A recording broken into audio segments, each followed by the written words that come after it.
And imagine they do a I think a billion, this project, multi-billion project. It's gonna cause a lot of traffic.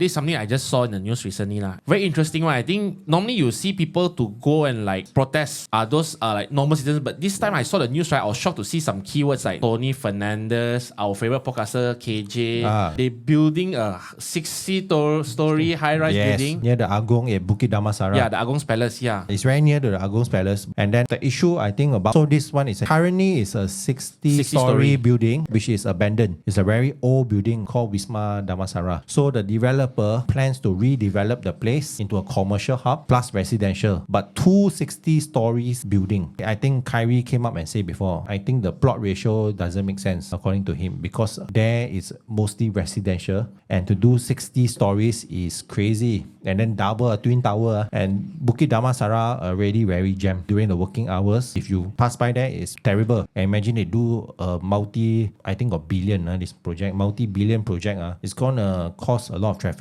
But of course, got different views. Some people that owns the building there, they want the place to be redeveloped to something better. But the citizens there don't agree. One more thing they also mentioned in the news is that because they built too high, we'll have some natural risk because it's near to the King's Palace, right? 60-story high, and then people who are like binoculars or what they can actually see because it's like a close radius to the King's Palace to a certain radius around the palace, right? I remember one of the rules is you cannot be taller than the palace itself, but that is on very close proximity. That's why one of the Sri Hatamas area, right, supposed to have a high-rise development. They never had to go ahead because the development order was supposed to be taller than the palace. So these are some of the things that, there's a good debate over it. So that's why if you ask me, it's good, but it have to make sense.